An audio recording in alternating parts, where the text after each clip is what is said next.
본문 말씀을 통해서 우리가 함께 살펴보려는 것은 개혁이라는 주제입니다. 개혁이라는 이 주제를 우리가 함께 살펴볼 때에 우리 교회가, 또 특별히 장로교회가 추구하고 있는 그런 신앙을 우리가 잠깐 살펴보는 것이 유익하리라고 생각이 되어집니다. 우리 장로교회는 특별히 개혁주의라고 그렇게 말합니다. 이것을 우리는 개혁신앙이라 그렇게 말하는데요, 아마 여러분들은 한 번쯤은 들어보셨을 겁니다. 개혁주의, 개혁교회 또는 개혁신앙 이런 말들을 들어보셨을 텐데, 도대체 개혁주의가 무엇인가, 개혁신앙이 무엇인가, 우리 장로교회의 모태가 되는, 정신이 되는, 뿌리가 되는 이 개혁신앙이라고 말하는데, 이 개혁신앙이라는 것, 개혁주의라는 것이 무엇인가, 이것이 오늘 본문에 등장하는 개혁이라는 단어와 아주 유사하게 밀접하게 연관되어져 있기 때문에 우리 장로교회를 통해서, 우리 교회가 또한 호주 북장로교회 선교사를 통해서 우리가 복음을 받은 이 개혁신앙은 어떤 것인지를 잠깐 우리가 이해하는 것은 중요하다고 생각합니다. 이 개혁주의 또는 이 개혁신앙은 종교개혁을 통하여 시작되어진 것입니다. 이 개혁주의, 개혁신앙은 그 뿌리는 어거스틴에서 또는 크리소스톰이라는 그런 초대 교부를 통하여 시작이 되었다고 보고 있습니다. 어거스틴으로 시작되어졌던 이것이, 이 신학이 이제는 종교개혁을 통해서, 특별히 루터와 쯔빙글리라는 사람을 통해서 이것이 본물이 터졌고 결국 도화선이 붙어 폭발하게 된 거지요. 그래서 종교개혁이 시작이 되어진 이것이, 이 루터와 쯔빙글르로 인하여 시작되어진 이 종교개혁의 중요한 사상을 집대성하여 체계화시킨 사람이 바로 칼빈입니다. 여러분들이 많이 들어보셨던 이 칼빈인데요, 이 칼빈이 그래서 이 종교개혁을 통하여 시작되어진 개혁주의, 개혁신앙을 체계화시켰다, 또 이것을 정확하게 잘 집대성하여 오늘날까지 모든 장로교회의 모태가 되게 하였다라는 점에서 이 개혁주의, 개혁신앙은, 또는 다른 말로는 칼빈주의, 칼빈신앙이라고 부르기도 합니다. 그만큼 칼빈의 역할이 아주 중요했습니다. 우리 미국식 발음, 영국식 발음으로는 칼빈이라고 말하고 프랑스식으로 발음할 때는 칼뱅이라고도 부르기도 합니다. 그렇게 큰 차이는 없습니다. 이러한 이 개혁주의는 칼빈에 의해서 체계화되어졌는데요, 이 개혁주의에 아주 중요한 정신이 하나 있습니다. 그것은 바로 개혁된 교회는 항상 개혁되어야 한다. 이 모토가 개혁주의에 있어서 아주 중요한 그런 핵심적인 모토가 됩니다.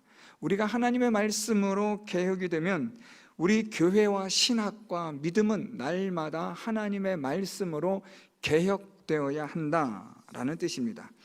오늘 본문에서 말씀하고 있는 예수 그리스도께서 우리에게 개혁하신다라고 말씀하고 있는데요, 이 개혁이라는 이 의미도 마찬가지입니다.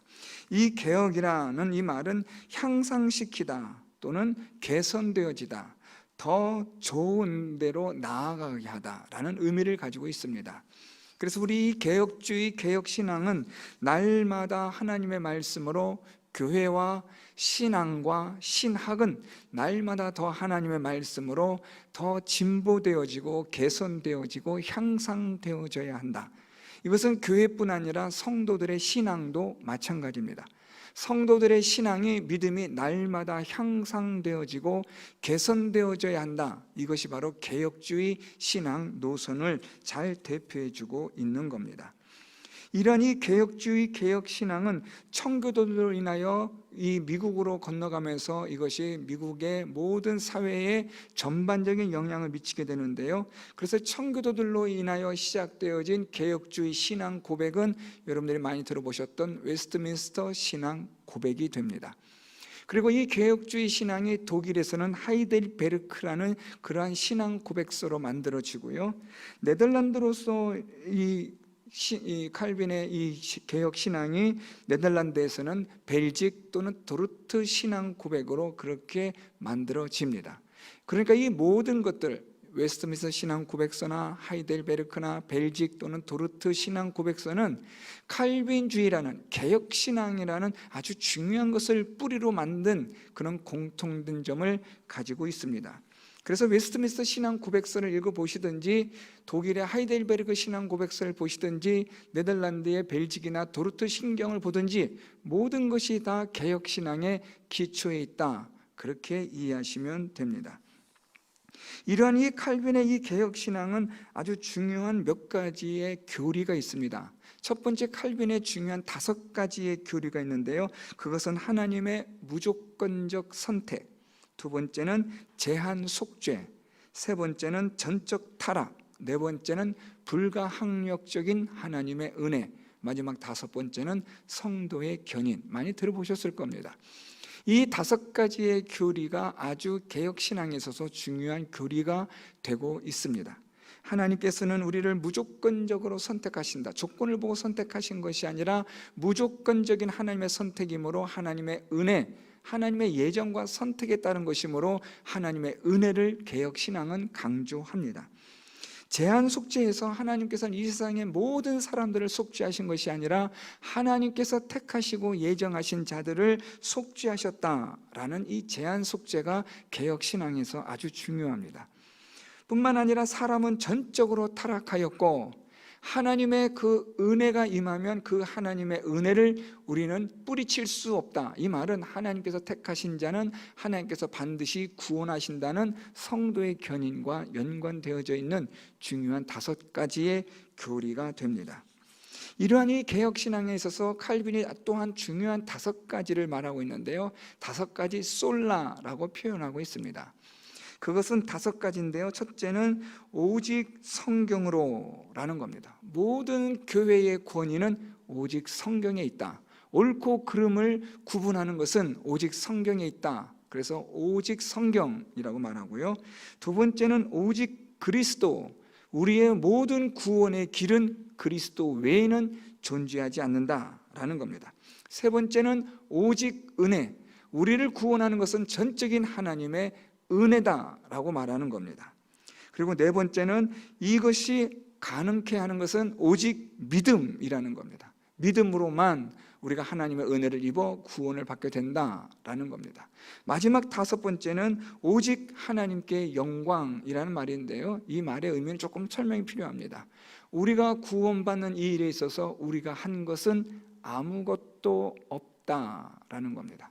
우리가 구원받는 일에 있어서 우리가 한 것은 아무것도 없고 오직 모든 것을 다 이루신 분은 하나님이시므로 하나님께 영광을 돌려드림, 이것이 칼빈이 개혁신앙을 통해서 우리에게 말해주고 있는 5가지의 중요한 정신이며 강령입니다. 이러한 일들을 통하여 교회는 날마다, 성도들은 날마다 향상되어지는 믿음, 개혁되어지는 믿음을 가져야 한다 라는 것이 개혁신앙이고요, 이 개혁신앙을 통해서 장로교가 탄생하였고 이 장로교를 통하여서 우리 대한민국도 복음을 받아들이게 되고 오늘에 이르게 된 겁니다. 그래서 여러분, 장로교회 하면은 가장 먼저 여러분들이 기억하셔야 될 것은 개혁신앙이라는 겁니다. 이 말이 조금 어려우면 장로교회는 무엇이다 하면은 그것은 바로 칼빈주의다, 칼빈적 신학을 지향한다 라고 이해하시면 됩니다. 그래서 여러분, 이 장로교회는 칼빈주의 신학, 개혁신앙을 중점으로 하는, 방금 5가지 2가지를 말씀드린 이러한 기초 교리를 통하여 우리가 하나님을 믿는데, 이 개혁되어지는 교회, 개혁되어진 성도는 날마다 더 개혁되어져야 한다라는 모토를 가지고 있습니다. 그래서 여러분, 모든 장로교회 성도들은 날마다 하나님의 말씀으로 향상되어지고 개선되어지고 더 나아져야 한다라는 겁니다. 자, 이런 관점을 가지시고 오늘 본문 말씀을 살펴보려고 합니다. 오늘 본문 말씀은 이렇게 시작합니다. 8절에 성령이 이로써 보이신 것은 첫 장막이 서 있을 동안에는 성소에 들어가는 길이 아직 나타나지 아니한 것이라. 성령께서 보여주신 그러한 계시가 있었는데요, 그것이 바로 첫 장막입니다. 이 첫 장막은 하나님께서 성령을 통하여 모세에게 보여주셨고, 모세는 성령께서 보여주신 그것으로 인하여 성막을 광야에서 지은 겁니다. 그러니까 여러분들이 출애굽기서를 시작으로 하여서 우리가 볼 수 있는 성막은 모세가 자기 마음대로 적당하게 뚝딱뚝딱 만들어낸 것이 아니라 하나님이 모세에게 보여준 그림대로, 양식대로 모세는 그대로 만든 겁니다.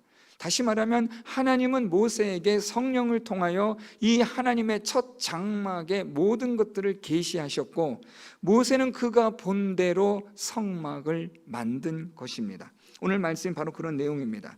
그래서 성령께서 보여주신 이 첫 장막, 광야의 장막, 성막을 모세가 만들게 되었는데, 이 장막이 있을 동안에는 성소에 들어가는 길이 아직은 나타나지 않았으므로 성령께서 보여주신 이 첫 장막은 온전한 하나님의 구원을 완성하는 장막은 아니다 라고 말하고 있는 겁니다. 다시 말하면 이것은 곧 하나님께서 장차 영원한 구원을 이루실 완전한 하나님의 장막을 위한 비유다라고 오늘 히브리서 저자는 말하고 있습니다. 성령께서는 우리에게 이 모세를 통하여 보여준 이 첫 장막, 광야에 세운 이 성막으로 인하여 장차 예수 그리스도께서 오셔서 우리에게 이루실 영원한 완전한 구원의 그 장막을, 영원한 장막을 보게 하셨다라는 겁니다. 오늘 이렇게 성령이 보여주신 이 장막에 대해서 우리가 먼저 좀 살펴볼 필요가 있습니다. 1절부터 2절 말씀, 9장 1절부터 2절에 보면 첫 언약에도 섬기는 예법과 세상에 속한 성소가 있더라. 방금 말씀드렸던 모세가 광야에서 하나님이 보여주신 양식대로 만든 광야의 성막을 말하는 겁니다. 2절에 보면 그 예비한 첫 장막이 있고 그 안에 등잔대와 상과 진설병이 있고 이것을 성소라 불렀더라. 여러분 다 기억하시죠? 모세오경 강해를 하면서 이미 다 말씀드렸던 내용입니다. 모세가 하나님께서 보여주신 양식대로 광야에서 성막을 만들어 성소와 지성소로 구분하고, 그 성소에는 등잔대와 상과 진설병을 하나님 놓게 하십니다.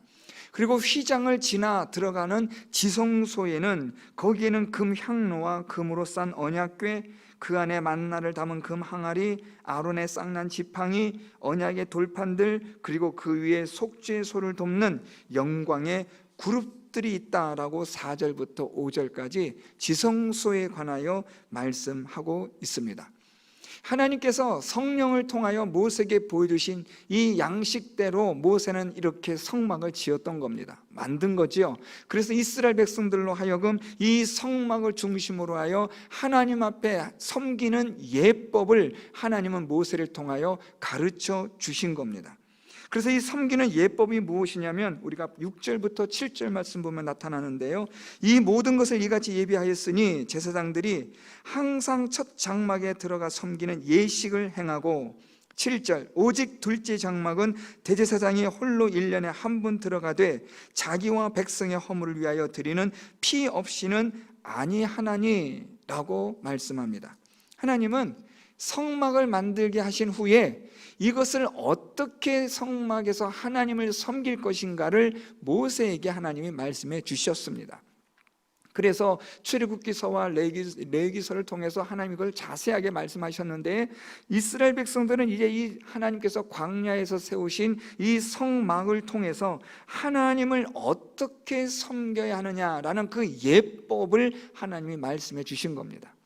그래서 하나님 그 예법을 통하여 하나님을 바르게 섬길 수 있도록 하셨는데, 그게 바로 아주 우리가 어떻게 보면 좀 복잡해 보이는 제사의 양식이 바로 그러한 것들입니다. 오늘 특별히 오늘 이 히브리서에서는 아주 중요한 것을 말씀했는데요, 제사장들이 항상 첫 장막, 그러니까 성소지요, 성소에 들어가서 섬기는 예식을 행하는 일이 있었다라는 겁니다.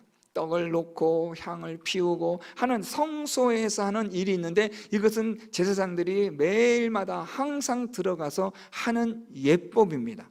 그런데 지성소에는 1년에 단 한 번만 들어가서 자기와 모든 백성의 허물을 위하여 피 있는 제사를 드리도록 하나님이 하셨습니다. 이것이 하나님께서 성막을 통하여 하나님을 섬기게 한 예법이었습니다. 자, 문제는 왜 하필이면 하나님은 지성소에 날마다 들어가서 하나님께 제사를 드려도 되는데 그렇게 하지 않고 1년에 한 번씩만, 그것도 대제사장이 홀로 들어가서 하나님 앞에서 자기와 백성들의 죄를 속하게 하셨느냐라는 겁니다. 그것은 다름 아니라 오늘 우리가 읽었던 8절의 말씀처럼 성소에 들어가는 길이 아직 나타나지 않았기 때문이다라는 겁니다. 이 말은 성소에 들어가는, 지성소에 들어가 하나님께 나아가 하나님 앞에 날마다 우리의 모든 죄를 속하는 그 일이 아직은 때가 되지 않았기 때문에 성막을 통하여 육체의 예법을 따라 우리가 이것을 제사장들이 섬기도록 한 것입니다. 그렇지만 언젠가는 이것이 완전하게 나타날 그 날이 오게 될 텐데, 그때는 우리가 항상 하나님 앞에 나아가 하나님을 섬길 수 있고 하나님께 나아갈 수 있는 그때가 올 것이라, 이것을 비유로 말씀한 것이다 라는 겁니다. 그래서 여러분, 이 하나님께서 광야에서 만들게 한 이 성막은 그냥 심심풀이로 한 게 아니라 장차 오실 대제사장 예수 그리스도가 우리의 모든 죄를 속하고, 그래서 우리를 완전하게 대속하여 주시고, 그래서 우리를 완전하게 구원하여 주실 그 날을 소망하며 바라보게 하고자 이 장막에서의 잠깐의 임시적인 첫 언약에 따른 이 성막을 짓게 하신 겁니다. 그리고 이 성막을 섬기는 이 예법은 이제 곧 장차 오실 대제사장 예수 그리스도로 말미암아 이것으로 인하여 완전하게 이 길이 열려지게 되면, 대제사장이 홀로 1년에 한 번 들어가는 것과는 완전히 다르게 누구든지 예수 그리스도의 이름으로 하나님 앞에 나아가 자기의 죄를 속함받고 하나님께 제사를 드리는 그 날이 오게 될 것임을 오늘 성경은 말씀하고 있는 겁니다. 언제까지요? 오늘 10절 말씀, 이런 것은 먹고 마시는 것과 여러 가지 씻는 것과 함께 육체의 예법일 뿐이며, 제사를 드리는 모든 것들이 결국에는 무엇이냐면 먹는 것과 마시는 것과 씻는 것이었습니다. 여러분 한번 기억을 생각해 보세요. 출애굽기서나 레위기서에 나타난 모든 제사의 양식들을 다시 한번 정리해 보면 오늘 이 히브리서 저자가 정리를 아주 잘한 거예요. 오늘 이 히브리서 저자는 이 성막을 섬기는 예법에 대해서 아주 간략하게 말합니다. 먹고 마시고 씻는 이런 모든 예법들을 하나님이 만들어 주셨는데, 이것은 언제까지냐? 개혁할 때까지 맡겨둔 것이라, 개혁할 때까지 남겨두고 지키게 하신 것이라 라는 겁니다. 개혁할 때까지는 이것이 계속해서 지켜져야 한다라는 말입니다. 그런데 이것이 개혁되어지게 되면, 이제는 완전하게 이것이 개혁이 되어지면, 지금보다 첫 장막보다, 첫 언약의 장막보다 완전하게 개혁되어진 그때가 오면, 이제는 우리는 온전한 장막으로 그리스도 앞에, 그리스도의 이름으로 하나님 앞에 나아갈 수 있는 그런 날이 올 것이라, 그걸 지금 말하고 있는 겁니다. 그래서 그 예수 그리스도께서 오셔서 이 모든 것들을 개혁하시는데, 그때까지는 이 첫 언약의 장막의 예법대로 먹고 마시고 씻는 것을 계속해 왔던 겁니다. 그런데 이젠 예수 그리스도가 오심으로, 영원한 대제사장이 오셔서 우리의 이 모든 것들을, 이 모든 이 첫 언약에 있는 것들을 개혁하시는 겁니다. 앞에서 말씀드렸던 이 개혁은 개선하고 향상시키고 더 좋은 새로운 질서로 나아가게 하는, 새로운 세계로 향하게 하는 의미를 갖는 겁니다.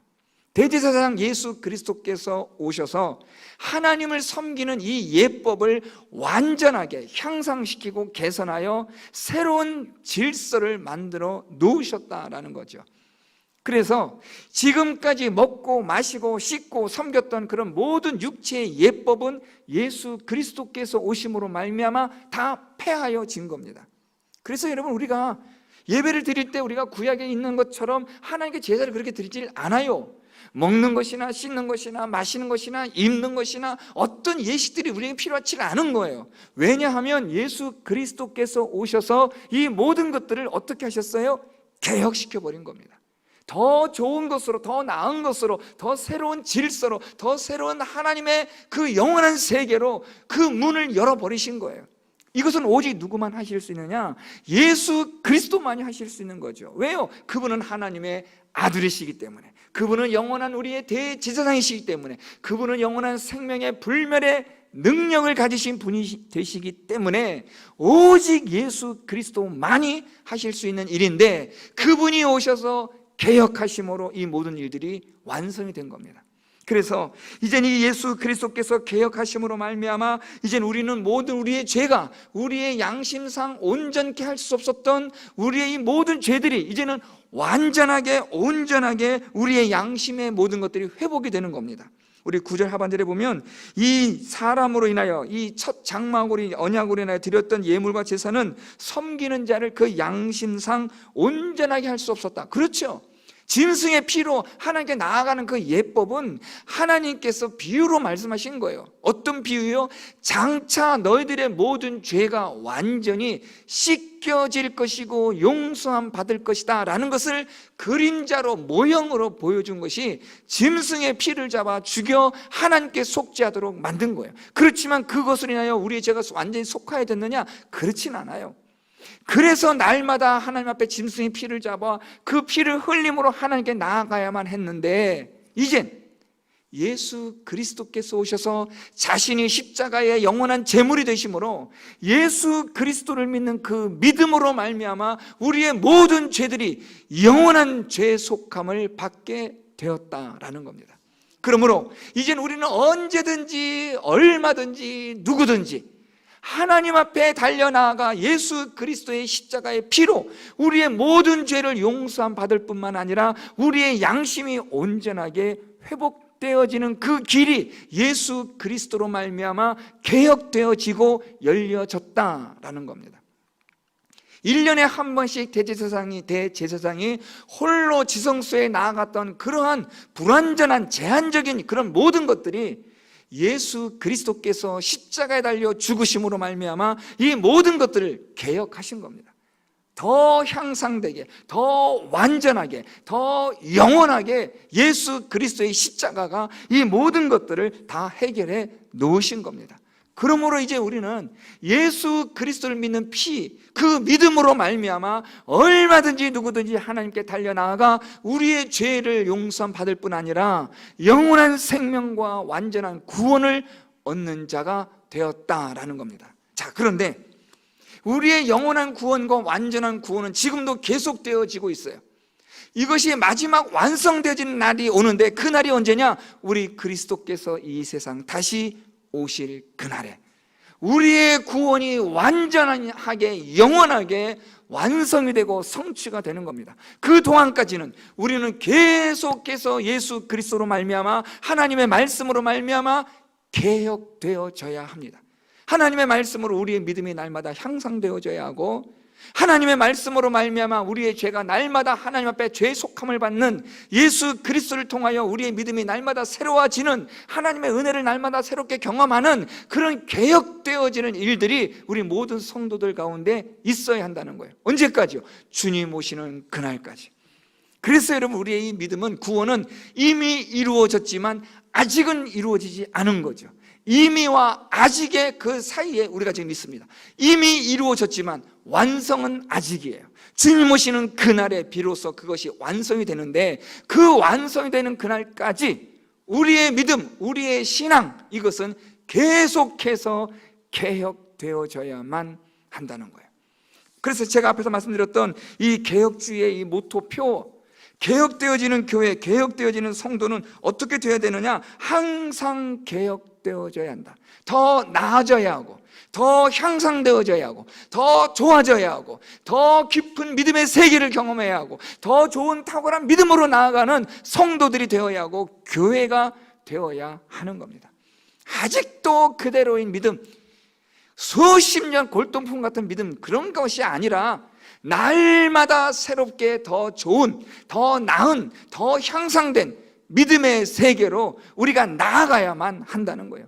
예수께서 이 모든 것 다 열어놓으셨기 때문에, 하나님께서 이 모든 길을 열어놓으셨고 그리스도께서 이 모든 길을 완성하셨기 때문에 이제 누구든지 예수 그리스도를 믿는 믿음으로, 성령의 역사하심을 따라 도우심으로, 그 능력으로 우리는 얼마든지 개혁되어지는, 향상되어지고 더 나아지는 믿음의 세계로 나아갈 수 있는 성도들이 되었다라는 겁니다. 그래서 여러분, 주님 오시는 그날까지 우리의 믿음은, 우리의 신앙은 계속해서 개혁되어져야 합니다. 무엇에 따라요? 하나님의 말씀에 따라, 오직 성경으로. 앞에서 아까 말씀드렸던 5가지 결론 기억하시죠? 오직 성경으로, 오직 하나님의 말씀으로. 그래서 우리가 믿음을 가지고 하나님을 섬기며 하나님의 구원의 은혜를 찬양하며 하나님의 그 영광을 노래하며 우리가 날마다 개혁되어지는 삶을 살아가야만 한다라는 것을 말씀드린 겁니다. 사랑하는 성도 여러분, 오늘도 저와 여러분, 우리의 믿음이, 우리의 신앙이 개혁되어지기를 바랍니다. 더 좋게, 더 향상되게, 더 성숙하게, 이전보다, 어제보다 오늘이 낫고 오늘보다는 내일이 향상되어지는, 한 걸음씩 한 걸음씩, 한 계단씩 한 계단씩 저와 여러분, 우리의 믿음이 성숙되어지고 향상되어지고 나아지고 깊어지고 더 넓어지고 더 높아지는 그러한 개혁적인 믿음과 신앙을 가지고 믿음의 삶을 살아가는 우리 모든 성도 여러분들 다 될 수 있기를 예수 그리스도의 이름으로 축원드립니다.